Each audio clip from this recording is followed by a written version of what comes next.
നമസ്കാരം. ഞാൻ കോയമ്പത്തൂർ തിരുമൂലർ സിദ്ധർപീഠം ശിവരാജ യോഗി സംസാരിക്കുന്നു.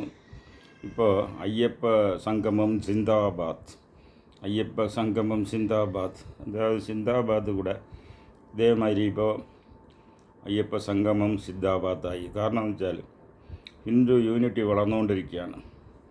അത് വോട്ട് ബാങ്കായിട്ട്, ഹിന്ദു വോട്ട് ബാങ്കായിട്ട് മാറിക്കൊണ്ടിരിക്കുകയാണ്. അപ്പോൾ ഹിന്ദു വിരോധ ശക്തികൾക്കും വോട്ട് വേണമെങ്കിൽ ഇനി ഹിന്ദു പക്കം കുറച്ച് ചായണം. പ്രോ ഹിന്ദുവായിട്ട് കുറച്ച് ചാഞ്ഞാലേ വോട്ട് കിട്ടും.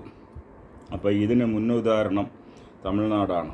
തമിഴ്നാട്ടിലുള്ള അത്തീസ്റ്റ് ഗ്രൂപ്പായിട്ട് DMK അവർ ഈ മുരുക സംഗമം, മുരുക മാനാട് നടത്തി. നാട് എന്ന് വെച്ചാൽ തമിഴ്നാട്ടിൽ സംഗമം തന്നെ പഴനിയിൽ നടത്തി. അപ്പോൾ അവർക്ക് അങ്ങനെ നടത്തി. കാരണം വെച്ചാൽ BJP വളർന്നുകൊണ്ട് വരികയാണ്. അണ്ണാമല വന്ന ശേഷം ഹിന്ദു വോട്ട് ബാങ്ക് നല്ല വളർന്നുകൊണ്ടിരിക്കുന്നു. അതുകൊണ്ട് എന്തെന്ന് വെച്ചാൽ അവർക്ക് വോട്ട് വേണമെങ്കിൽ പിടിച്ച് നിൽക്കണമെങ്കിൽ കുറച്ച് ഇത് വെച്ചാൽ മുരുകൻ മാനാട് നടത്തി. അതിനെ കാപ്പിയടിച്ചാണ് ഇപ്പോൾ പിണറായി വിജയൻ പല കാര്യങ്ങളിലും സ്റ്റാലിനെ കാപ്പിയടിക്കുന്നുണ്ട്. അതിലിപ്പോൾ സ്റ്റാലിൻ ചെയ്യുന്ന മാതിരിയുള്ള എല്ലാ കാര്യങ്ങളും ഇങ്ങേരും ചെയ്യുന്നുണ്ട്. അപ്പോൾ ഇനി വന്ന് സഹാക്കൾ ശബരിമലയ്ക്ക് പോകാൻ പാടില്ല എന്നുള്ള സ്റ്റേറ്റ്മെൻറ്റ് മാറ്റാൻ പോകുന്നു.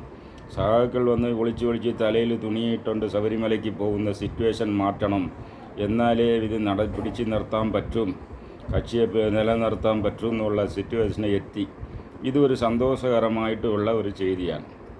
രണ്ടാമത്, ഇവർ മാനാട് നടത്തുന്നതിൽ എനിക്ക് 200% സന്തോഷമാണ്. കാരണം വെച്ചാൽ ഹിന്ദുക്കളുടെ ഇത് സപ്പോർട്ടായിട്ട് ഇരിക്കുന്ന ഇപ്പോൾ ശശികല ടീച്ചർ, ഇവർ RSS, വിശ്വ ഹിന്ദു പരിഷത്ത്, ഇവർക്കൊക്കെ ഇങ്ങനെ ഒരു സംഗമം നടത്തണമെന്ന് ഇതുവരെ തോന്നിയില്ലല്ലോ.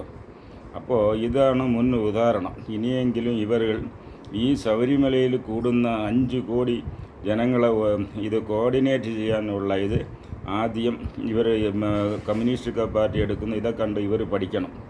അപ്പോൾ എന്തെന്ന് വെച്ചാൽ ഇനി കമ്മ്യൂണിസം നിലനിൽക്കണമെങ്കിൽ അയ്യപ്പ സംഗമം സിന്ദാബാദ്, അയ്യപ്പ ഭക്തന്മാർ സിന്ദാബാദ് എന്ന് ബോർഡ് വയ്ക്കണം. ഇപ്പോൾ ഇന്ന് ക്ഷേത്രങ്ങളിലും അഡ്മിനിസ്ട്രേഷനിൽ ഇവർ കയറുന്നത് ഒരു വിധത്തിൽ അത് ഒരു അപ്രിഷിയേറ്റ് ചെയ്യേണ്ട കാര്യമാണ്. നന്ദി, നമസ്കാരം.